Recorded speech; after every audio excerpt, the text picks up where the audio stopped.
Dia kata apa, aku niat daripada awal lagi dah.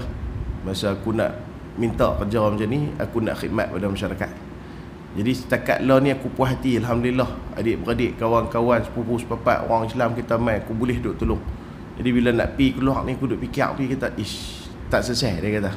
Maka dia teruskan. Maka ada seorang lagi pula, dia minta doa macam tu juga. Ya Allah, bagi aku jaya dalam bidang ni gagal. Masuk kali kedua, gagal.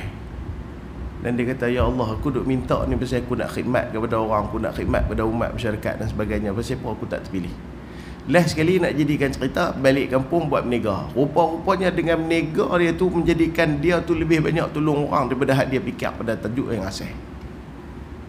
Sebab tu doa kita ni semua insya-Allah confirm Allah Taala akan makbul. Saya dah beritahu dah sebelum ni di sini lama dah, ada 4 cara Allah Taala makbulkan doa kita. Maka macam mana kita nak tahu yang kita bulan Ramadan kita yang selama ni kita masuk ni Allah Taala terima? Salah satunya ialah benda yang kita buat dalam bulan Ramadan tu dia akan berkekalan sampai luar dari Ramadan. Contoh, kita sini ada tadarus. Ada kumpulan tadarus? Ada? Tak ada. Okey. Ada setengah daripada kita, minta maaf dengan bahasanya, dia buat tadarus. Dan masjid yang saya pergi semalam, tadarus baru habis malam semalam. Malam semalam baru habis tadarus. Maka saya tanya dia apa? Malam ni lagu mana ada tadarus? Dia kata dah habis dah tadarus, nak baca apa lagi saya? Dah habis dah tadarus, nak baca apa lagi? Lepas tu bila lagi tadarus?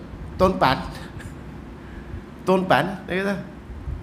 Oh, memang tak tahu macam tu. Memang macam tu lah kita.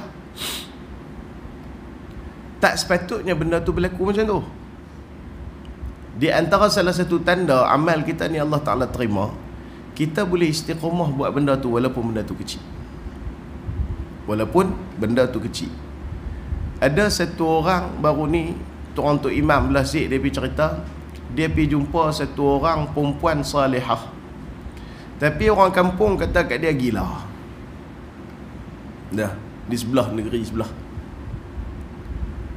Tuan-tuan tahu, Mak Long ni, Mak Tih ni, dia dengan tua, umur 80 lebih kot.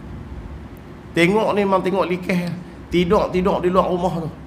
Di antara bi'at yang suka buat, tuan-tuan, 30 tahun dah dia buat bi'at yang sama. Apa dia? Dia kayuh gerek, jumpa sampah tak mana, dia kutip bola ragah. Tu satu. Yang kedua, dia jumpa siapa pun, dia akan cerita tajuk semayang. Contoh. Orang kampung kata dia gila. Kerja dia gitu ya, kayuh gerek. Biasa mereka kata jumpa, daripada hujung untuk sana tu, jumpa kadang-kadang di Pendang, kadang-kadang jumpa kayuh gerek. Jumpa sampah kutip. Mungkin pasal itu lagu orang tu kata dia gila. Orang tak pernah kutip sampah, dia kutip sampah. Tapi mana jumpa sampah, boh lagah. Tapi jumpa orang, cerita pasal semayang. Kelebihannya apa dia, tuan-tuan? Di antara yang Allah Ta'ala bagi dekat dia, dia bercakap ni, dia buat keluar ayat Quran, dia terjemah satu-satu. Orang perempuan ni, yang makcik ni, Matih ni, baca tak erti, nulis tak erti. Baca tak erti, nulis tak erti. Contoh, mai satu ayat. A'udzubillahi minasyaitonir rajim. Contoh. Kullu ta'ami kana halal li bani Israil illa ma harrama Israilu ala nafsihi. Contoh mai ayat tu. Dia baca. Kullu ta'ami kana, dan setiap daripada. Dia terjemah tu satu-satu dan betul terjemahan dan huraian dia. Tu Allah Ta'ala bagi ke dia. Entah. Orang tanya dia, Mati ni semua benda ni memang tu ingat? Dia kata tak juga.